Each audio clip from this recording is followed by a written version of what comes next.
Tuhan firman-Mu ajaib, kekal meski gunung menghilang. Tiada huruf yang gagal, tak terpatahkan siasat. Hidup seperti-Mu ya Allah, lebih dari emas. Aku bersaksi kitab-Mu, kitab yang suci. Mendengarkan firman-Mu, hibur hati yang luka. Terangilah langkahku kemanapun ku pergi. Biarkanlah firman-Mu berkuasa atasku. Ubahkanku, bebaskanku, ku mau menyenangkan-Mu. Ku mau menyenangkan-Mu. Salam jumpa pemirsa terkasih, saya menyambut Anda sekalian dimanapun Anda berada dalam episode yang terbaru program studi harian kita Semua Kitab Suci. Kita masih melakukan navigasi melalui kitab Daniel, salah satu kitab nabi-nabi besar dalam perjanjian lama. Di episode terakhir kita telah selesai mempelajari pasal yang ketujuh. Hari ini kita akan mulai mempelajari pasal 8. Dalam pasal ini ada sejarah dan nubuatan, dan untuk mengetahui keduanya silakan bergabung dengan kami di episode hari ini. Jika Anda memiliki pertanyaan, kirimkan kepada kami. Atas anugerah Tuhan kami akan mencoba untuk menjawabnya. Untuk memulai, izinkan saya untuk menyambut tamu kehormatan di studio, seorang hamba Tuhan, Saudara Yosef Riyad. Selamat datang, Saudara Yosef. Terima kasih, Saudara Riyad. Kami juga menyambut hadirin di studio, selamat datang. Pemirsa terkasih, kita akan memulai pembelajaran sesaat lagi, tetaplah bersama kami.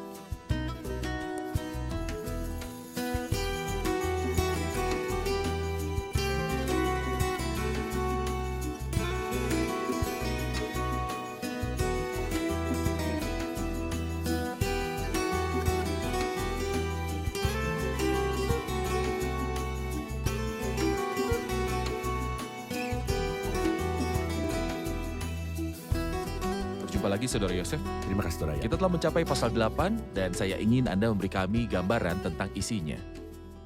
Pada awalnya izinkan saya mengatakan bahwa kata-kata itu dalam bahasa Aram. Akan berakhir di pasal 8 seperti yang kita pahami kata-kata tulis dalam bahasa Aram dari pasal 2 ayat 4 sampai akhir pasalnya yang ke-7. Karena ini berkaitan dengan zaman orang-orang bukan Yahudi. Kita akan mulai sekarang dengan bahasa Ibrani yang merupakan bahasa asli buku ini. Kata-katanya ditulis dalam bahasa Aram dari pasal 2 ayat 4 sampai akhir pasal 7. Karena ini menyangkut orang bukan Yahudi, di sini tertulis untuk manusia di bumi. Dan khususnya apa yang terjadi pada mereka di hari-hari terakhir. Pasal ini tidak akan menyebutkan 4 kerajaan, tapi akan fokus pada 2 kerajaan. Yang kedua dan ketiga, tidak disebutkan yang pertama atau keempat. Tidak hanya itu saja, mereka juga disebutkan melalui gambar binatang yang halal, seperti yang kita lihat sebelumnya di pasal sebelumnya sebagai binatang. Binatang ke-1, kedua, ketiga, dan keempat. 4 binatang. Namun ia tidak akan menyebut mereka sebagai binatang, mereka sebagai binatang yang haram.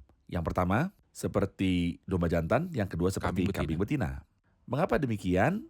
Karena 2 alasan. Kerajaan pertama dan keempat mempermalukan manusia di bumi. Babel mencerai-beraikan mereka dan membawa mereka ke negeri mereka. Sedangkan kerajaan atau kekaisaran Romawi menyebarkan orang-orang ke seluruh bumi. Dan ini merupakan penggenapan yang luar biasa dan tepat dari nubuatan lama yang diucapkan oleh Musa di kitab Ulangan pasalnya yang ke-28 dan ayat 36 serta 49. Mereka berbicara mengenai Babel dan Romawi, namun di sini tidak disebutkan Babilonia dan Romawi, melainkan Media dan Persia yang menunjukkan simpati mereka kepada orang-orang. Sirus tepatnya. Melalui Kores si Persia. Ya, Sirus menyebabkan orang-orang kembali. Selain itu, Alexander Agung perlakukan penduduk Yerusalem dengan hati-hati. Mereka perlakuan yang sama seperti rakyat Makedonia. Oleh karena itu, disebutkan 2 raja atau kerajaan ini, terutama ketika kita sudah mencapai kerajaan ketiga. Dia akan membawa kita di akhir pasal ini ke beberapa hari terakhir dengan kepribadian dari tanduk kecil. Namun saya sebutkan di pasal 7 apa yang saya ulangi lagi di pasal 8. Bahwa tanduk kecil di pasal ini berbeda dengan tanduk kecil di pasal 7. Ketika kita membaca ayat-ayat ini, kita akan melihat perbedaannya. Jadi visi ini berkonsentrasi pada kerajaan kedua, yaitu kerajaan Media dan Persia, dan kerajaan ketiga adalah kerajaan Yunani. Benar, Yang kedua diibaratkan seekor domba jantan, yang Ya. ketiga untuk seekor kambing jantan. benar. Ini hewan yang bersih. Ya. Saya akan membaca beberapa ayat, kemudian kembali untuk bertanya. Pada tahun yang ketiga pemerintahan Raja Belshazzar, nampaklah kepadaku Daniel suatu penglihatan sesudah yang tampak kepadaku dahulu itu. Aku melihat dalam penglihatan itu dan sementara aku melihat aku berada di Puri Susan yang ada di wilayah Elam, dan aku melihat dalam penglihatan itu bahwa aku sedang di tepi sungai Ulai. Aku mengangkat mataku dan melihat tampak seekor domba jantan berdiri di depan sungai itu. Tanduknya dua dan kedua tanduk itu tinggi, tetapi yang satu lebih tinggi dari yang lain, dan yang tinggi itu tumbuh terakhir. Aku melihat domba jantan itu menanduk ke barat, ke utara, dan ke selatan, dan tidak ada seekor binatang pun yang tahan menghadapi dia, dan tidak ada yang dapat membebaskan dari kuasanya. Ia berbuat sekehendak hatinya dan membesarkan diri, tetapi sementara aku memperhatikannya, tampak seekor kambing jantan datang dari sebelah barat yang melintasi seluruh bumi tanpa menginjak tanah. Dan kambing jantan itu mempunyai satu tanduk yang aneh di antara kedua matanya. Ia datang pada domba jantan yang dua tanduknya dan yang kulihat berdiri di depan sungai itu, lalu menyerangnya dengan keganasan yang hebat. Aku melihatnya mendekati domba jantan itu. Ia menggeram lalu di tanduknya domba jantan itu, dipatahkannya kedua tanduknya, dan domba jantan itu tidak berdaya untuk tahan menghadapi dia. Dihempaskannya dia ke bumi. Diinjak-injaknya dan tidak ada yang melepaskan domba jantan itu dari kuasanya. Kambing jantan itu sangat membesarkan dirinya. Tetapi ketika ia sampai pada puncak kuasanya, patahlah tanduk yang besar itu, lalu pada tempatnya tumbuh empat tanduk yang aneh, sejajar dengan keempat mata angin yang dari langit. Maka dari salah satu tanduk itu muncul suatu tanduk kecil, yang menjadi sangat besar ke arah selatan, ke arah timur, dan ke arah tanah permai. Saya akan berhenti di sini dan kita bisa melanjutkannya nanti. Saya ingin mengetahui keadaan dari penglihatan ini, di mana dia melihat dirinya sendiri dan peristiwa-peristiwa dalam penglihatan itu. Dia berada di provinsi Babilonia, tapi dia melihat dirinya berada di benteng Susan. Dia melihat penglihatan ini yang pertama-tama berupa seekor domba jantan bertanduk dua. Dan seekor kambing jantan yang memiliki tanduk menonjol di antara matanya. Dia berkata tentang domba jantan yang bertanduk dua bahwa yang lebih tinggi muncul terakhir. Faktanya ini sangat tepat. Saya tidak tahu seberapa luar biasa buku ini, tapi para kritikus tidak tahu apa-apa. Yaitu orang-orang yang tidak percaya yang pikirannya telah dibutakan oleh zaman ini. Kita sudah mengetahui dalam kitab Daniel bahwa media yang muncul pertama, kemudian muncul Persia, seperti pada pasal yang kelima. Pada akhir pasal, Darius Media menerima pemerintahan. Setelah kita sampai pada pasal 6, kita akan membaca lebih dari satu kali. Menurut Undang-Undang Orang Media dan Persia yang tidak dapat dicabut kembali. Setelah kita sampai pada akhir pasal ini, dan Daniel ini mempunyai kedudukan tinggi pada zaman pemerintahan Darius, dan pada zaman pemerintahan Kores, orang Persia itu, kita melihat bahwa media selalu didahulukan, kemudian Persia. Lihat kitab Ester pasal 1, Anda akan menemukan hal yang paling menakjubkan. Lihat apa yang dikatakan dalam Ester 1 ayat 18. Pada hari ini juga istri para pembesar raja di Persia dan Media. Maka Persia adalah yang pertama. Ya, Persia yang pertama. Kemudian dia melanjutkan di ayat 19, dituliskan di dalam undang-undang Persia dan Media. Mengapa Persia didahulukan? Karena di sini Daniel yang tidak melihat supremasi Persia tahu bahwa yang lebih tinggi muncul terakhir dan keakuratan inspirasinya hilang sejauh itu. Oleh karena itu, para kritikus kafir mengatakan bahwa Daniel tidak bisa menjadi seorang penulis. Dan aku berkata, bukan Daniel, melainkan Roh Kudus Benar. yang mendikte Daniel. Tetapi oleh dorongan Roh Kudus, orang-orang berbicara atas nama Allah. Jadi saudara Yosef keakuratannya jelas dalam menentukan dua hal. Yang pertama adalah terdapat dua kerajaan, dua pihak dalam suatu kerajaan. Seperti dalam Daniel 2 dia mengatakan tentang hal itu, dada dan kedua lengan. Ya. Maka jelas bahwa ada dua kelompok, Media dan Persia. Nanti kalau diibaratkan beruang di pasal 7 katanya punya dua sisi, tetapi itu diangkat di satu sisi, jelas ada supremasi dari satu pihak dari pihak lainnya. Di sini dia mengatakan bahwa ia mempunyai dua tanduk, dan tanduk yang satu lebih tinggi dari tanduk yang lain. Benar. Faktanya keakuratan Alkitab ada dalam semua metaforanya. Itulah kitab Tuhan. Kitabnya Tuhan. Karena itu saat dia berbicara tentang kerajaan Media dan Persia, kita membaca tentang domba jantan, aku melihat domba jantan itu menanduk ke barat, ke utara, dan ke selatan. Dan tidak ada seekor binatang pun yang tahan menghadapi dia dan tidak ada yang dapat membebaskan dari kuasanya. Mohon Seperti jelaskan. Yang Silakan. Anda lihat, dia tidak mengatakan apapun tentang daerah timur. Sebab kerajaan Media dan Persia tidak sampai ke arah timur India, namun ia mengarah ke barat, utara, dan selatan. Di sini kita lihat keakuratan inspirasinya. Dikatakan dan tidak ada seekor binatang pun yang tahan menghadapi dia dan tidak ada yang dapat membebaskan dari kuasanya. Ia akan Ia membesarkan diri. berbuat sekehendak hatinya. Saudara Yosef, mohon jelaskan atribut kerajaan ini sebelum Yunani itu datang dan kemudian menghancurkan kerajaan ini. Sayangnya, ia berbuat sekehendak hatinya. Kita tahu bahwa peraturan itu turunkan dari Tuhan kepada manusia. Tuhan menyampaikan, Tuhan memberikan Nebukadnezar, Tuhan memberikan Media dan Persia. Namun sayangnya, tidak ada satupun penguasa yang menganggap Tuhan yang memberinya pemerintahan kerajaan serta otoritas, tapi ia berbuat sekehendak hatinya. Saat ini Amerika merupakan kekuatan besar. Apakah mereka melakukan apa yang memuaskan Tuhan? Tidak. Lupakan Tuhan. Mereka melakukan sesuai dengan keinginan mereka. Lalu sebelum Amerika, ada kerajaan Inggris. Apakah mereka melakukan yang menyenangkan Tuhan? Mereka bahkan tidak mengenal Tuhan. Jadi di sini dahulu kala ada Media dan Persia. Apakah mereka melakukan perbuatan yang menyenangkan Tuhan? Tidak. Mereka tidak ada hubungannya dengan Tuhan. Ia berbuat sekehendak hatinya. Oleh karena itu sistem ini harus lenyap dan sistem lainnya akan muncul. Ini akan gagal seperti yang diharapkan, kemudian dikesampingkan sistem lain akan datang. Bahkan dalam kekosongan politik dan tidak adanya raja, Alkitab berkata pada zaman itu tidak ada raja di antara orang Israel dan setiap orang Menurut berbuat pandangan apa yang sendiri. benar menurut pandangannya. Jadi semua raja melakukan Sang keinginan raja. sendiri dan tidak ada yang mencari apa Apa yang menyenangkan yang Allah? menyenangkan Allah. Benar. Iya. Kita saksikan laporan dan kembali untuk menjawab pertanyaan hadirin. Orang-orang kudus dari Yang Maha Tinggi. Identitas orang-orang kudus adalah faktor penting dalam frasa ini. Ada 5 ayat dalam surah ini yang menyebutkannya. Periksa ayat 21, 22, lalu 25, dan 27. Kemudian hal-hal tersebut dirujuk sekali lagi dalam Daniel pasal 8 ayat 24. Beberapa orang menyatakan bahwa mereka adalah orang-orang kudus dalam perjanjian baru. Dan sebagai lainnya berpendapat bahwa sekte mereka bermaksud demikian. Namun, pastikan bahwa Tuhan memiliki keluarga besar orang percaya. Seperti dalam perjanjian lama, ada juga orang-orang kudus dalam perjanjian lama. Dan bangsa lama disebut orang-orang kudus. Orang-orang yang bukan Yahudi yang menemukan Tuhan disebut orang-orang kudus juga. Kelompok-kelompok ini berbeda dengan orang-orang kudus dalam perjanjian baru dalam gereja.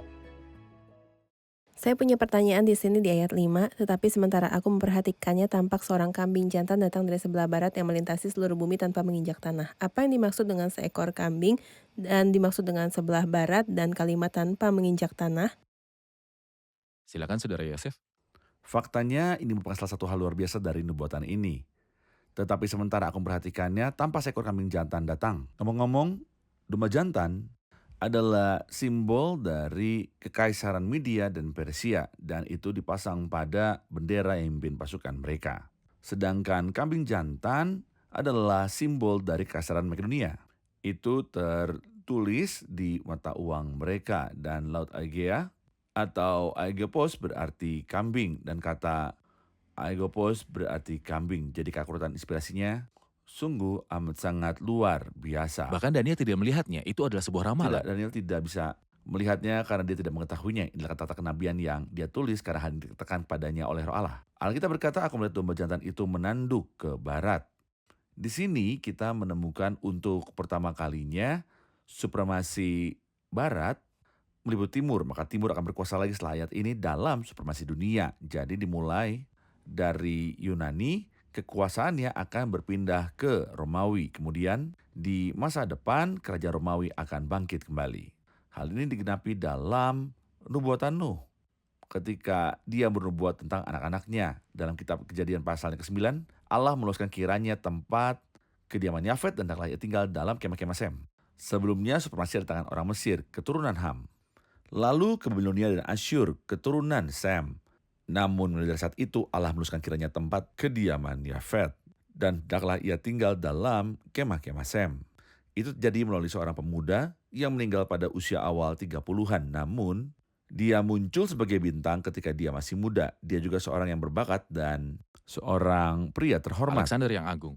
Ya, Alexander Agung.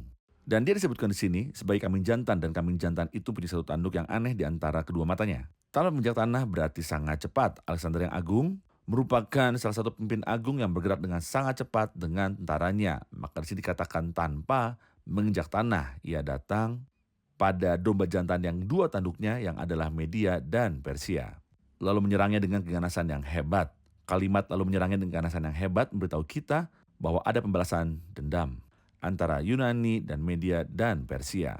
Jika kita melihat ke pasal 11 dari nubuatan ini, kita akan menemukan misteri dari dendam yang dimiliki oleh Raja Yunani. Seperti yang dikatakan pada ayat 2 dari pasalnya yang ke-11.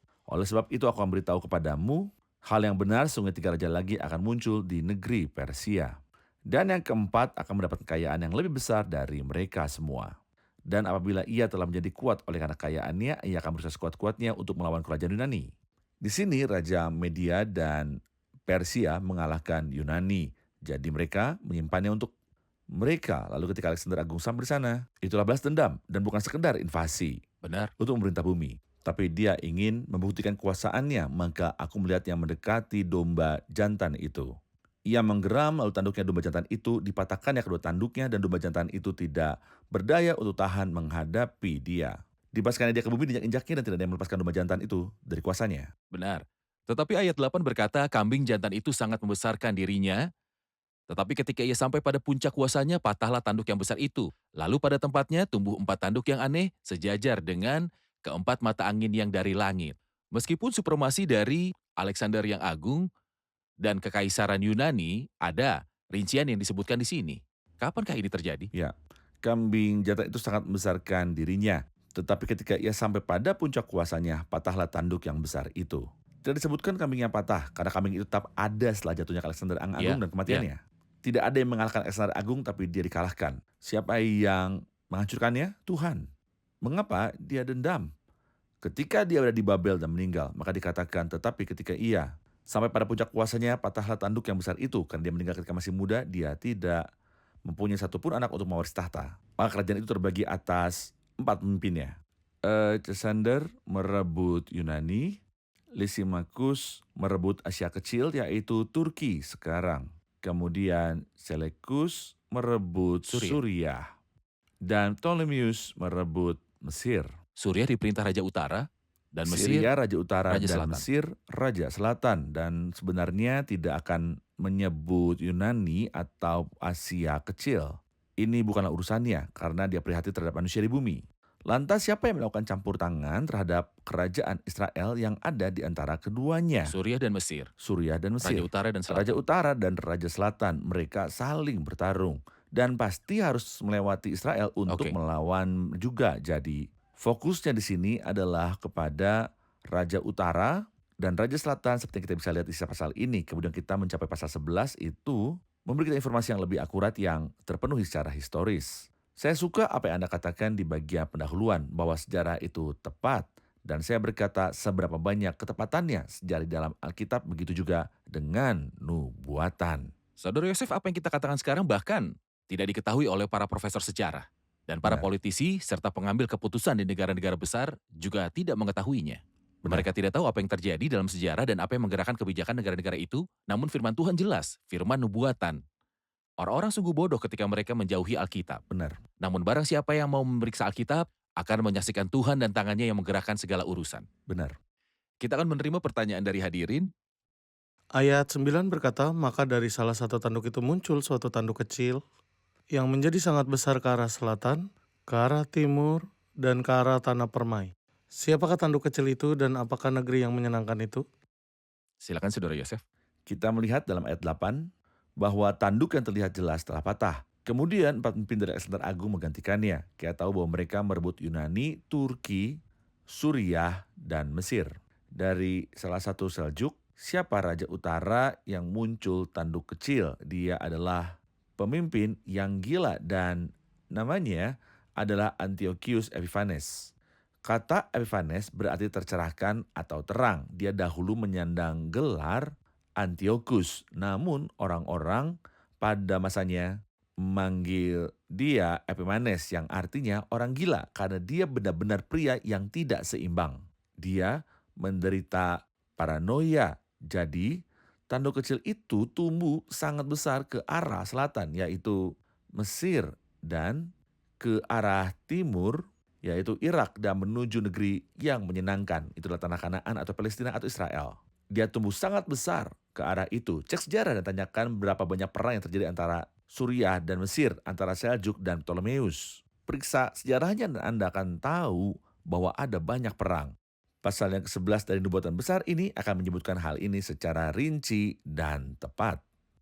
Untuk melanjutkan otoritasnya atau masalah yang ia buat, Alkitab berkata tentang dia dijatuhkannya beberapa, ia menjadi besar bahkan sampai kepada bala tentara langit dan dari bala tentara itu, dari bintang-bintang dijatuhkannya beberapa ke bumi dan diinjak-injaknya. Bahkan terhadap panglima bala tentara itu pun ia membesarkan dirinya dan daripadanya diambil korban persembahan sehari-hari dan tempat yang kudus dirobohkannya. Apa maksudnya?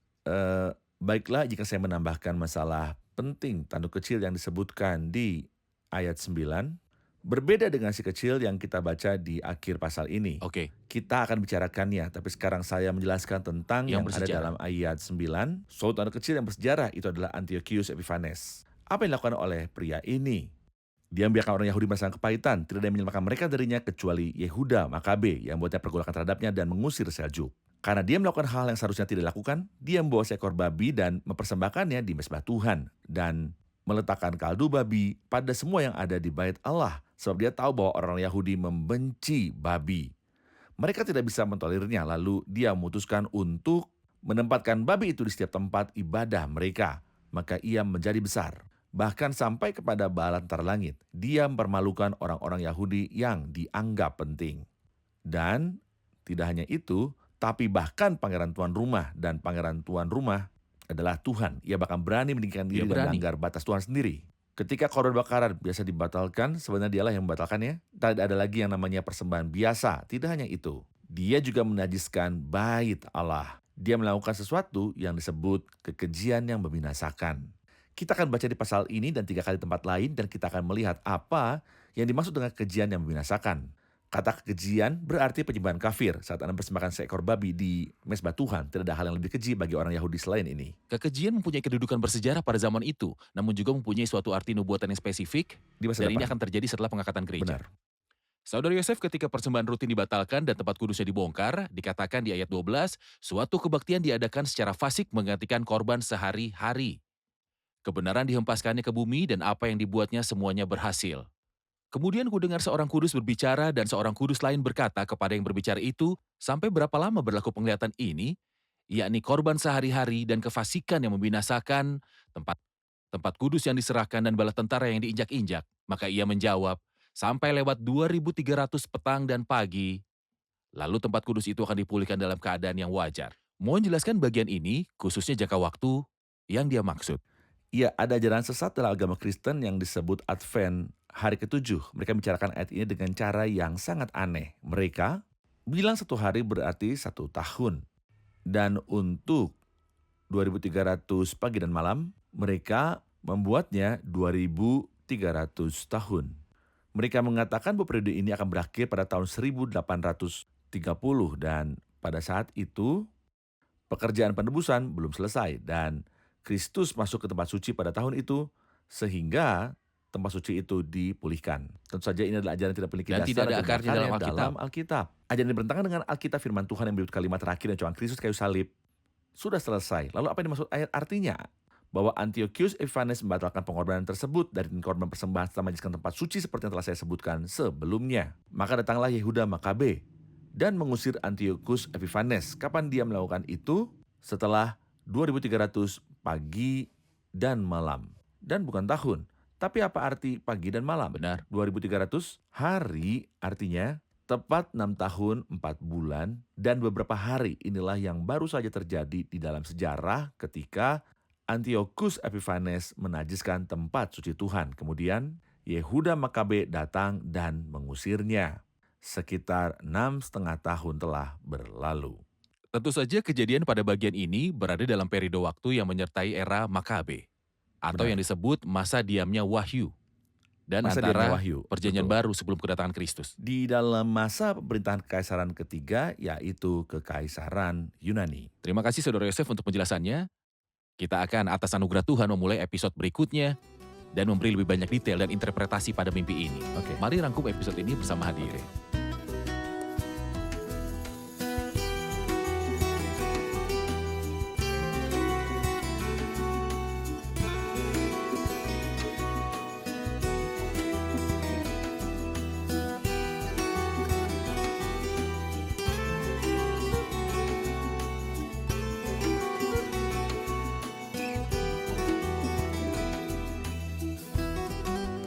Halo semua.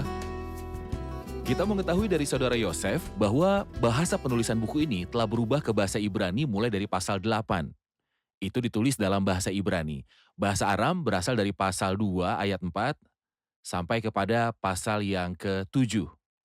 Mengapa dia bicara lagi dalam bahasa Ibrani, bahasa orang zaman dahulu? Dia berbicara dengan bahasa Aram sebelumnya karena dia berbicara tentang bangsa-bangsa, namun ia kembali berbicara dalam bahasa Ibrani karena ia berbicara tentang nubuatan yang berasal dari umat Allah. Ia berbicara kepada mereka dalam bahasa Ibrani, bahasa langsung mereka. Oke, bagaimana saudara Benar, Yosef? pastinya. Baik. Ketika dia berbicara tentang kerajaan Yunani dan tanduk kecil, kita ingin tahu siapakah tanduk kecil itu yang disebutkan di dalam ayat yang ke-9. Kita tahu bahwa ketika tanduk besar dipatahkan yaitu Alexander Agung, 4 pemimpin tentara menjadi tanggung jawab kerajaan Yunani, Asia Kecil yaitu Turki, kerajaan utara dan selatan dan tanduk kecil keluar dari kerajaan utara Suriah. Mereka punya masalah dengan Irak di timur dan juga dengan Mesir di selatan dan dengan tanah yang menyenangkan yaitu Israel. Bagaimana saudara Yosef? Jawabannya bagus dan benar, namun saya ingin mengganti kata masalah dengan Irak, Suriah, dan negeri yang indah. Dengan tampilan yang ekspansif, dia ingin menambahkan Irak dan juga Mesir dan Palestina kepadanya. Terima kasih saudara Yosef, Tuhan Tuhan berkati berkati. juga. Terima kasih semua, Tuhan berkati. Pemirsa terkasih, faktanya sementara kita mempelajari episode hari ini, kita terkagum-kagum karena ketepatan akurasi dari Alkitab. Ia mengetahui kapan untuk berbicara dalam bahasa Aram dan kapan untuk berbicara dalam bahasa Ibrani. Ketika dia berbicara tentang zaman bangsa-bangsa bukan Yahudi, dari pasal yang kedua, ayat yang keempat sampai ayat yang ketujuh, dia berbicara dalam bahasa Aram, bahasa duniawi. Namun ketika dia berbicara tentang kerajaan-kerajaan itu, ada urusan khusus. Sementara dia berbicara tentang umat Tuhan, dia berbicara dalam bahasa Ibrani, bahasa orang-orang zaman dulu. Dia tahu kapan harus berbicara tentang kerajaan di pasal yang ketujuh, berupa binatang najis dan predator yang najis. Karena dia berbicara tentang sifat moral semua kerajaan. Namun saat dia berbicara tentang menangani orang-orang ini dengan ramah terhadap umat Allah, yang kita maksud kerajaan Media dan Persia, dan kerajaan ketiga Yunani, dia tahu kapan harus memilih situasi yang baik dengan umat Tuhan. Maka dia menyebut mereka dengan binatang yang haram, seekor domba jantan dan seekor kambing. Kita tidak membaca sejarah yang ditulis manusia, tetapi oleh dorongan Roh Kudus, orang-orang berbicara atas nama Allah. Sejarah yang mungkin sejarawan sendiri tidak dapat menentukan keakuratannya. Namun sejarah yang ditulis di dalam Alkitab telah dipenuhi dengan tepat dan tanpa kesalahan apapun. Sisanya akan dipenuhi secara harafiah tanpa kesalahan apapun. Anda harus mengerti kitab ini dengan penuh rasa hormat. Anda harus mengerti kitab ini dan Tuhan dari kitab ini dengan rasa hormat. Setiap kali kita datang untuk mempelajari kitab ini, kita benar-benar bersujud di hadapan Tuhan Empunya Alkitab. Dia meninggikan hukum dan meninggikan perintah. Aku melihat batas-batas kesempurnaan. Namun hukum dan perintah Tuhan dan peristiwa bersejarah yang ada di dalamnya sungguh luar biasa luas. Oleh karena itu saya mendorong Anda, jika Anda memiliki keraguan atau meremehkan Alkitab, atau jika Anda orang Kristen tetapi tidak peduli dengan Alkitab, atau bukan orang Kristen dan memiliki pendirian yang bertentangan dengan Alkitab, maka gunakan pikiranmu sejenak saja dan cobalah mencari di dalam kitab ini dengan netralitas dan katakan pada Tuhan, karena ini adalah bukumu, aku ingin melihatmu di dalamnya dan melihat keakuratannya dan menyaksikan kehebatanmu dalam buku ini. Saya yakin jika Anda datang dengan kejujuran, maka Allah akan menyikapkan pikiran Anda dan Anda akan meninggikan Allah. Pemirsa terkasih, sampai jumpa di episode selanjutnya. Kiranya Tuhan besertamu.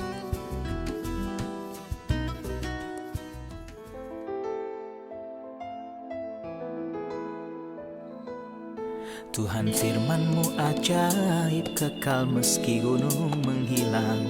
Tiada huruf yang gagal, tak terpatahkan siasat. Hidup seperti-Mu ya Allah, lebih dari emas. Aku bersaksi kitab-Mu, kitab yang suci. Mendengarkan firman-Mu, hibur hati yang luka. Terangilah langkahku kemanapun ku pergi. Biarkanlah firman-Mu berkuasa atasku. Ubahkanku, bebaskanku, ku mau menyenangkan-Mu. Tuhan firman-Mu ajaib, kekal meski gunung, ubah dan bebaskan aku.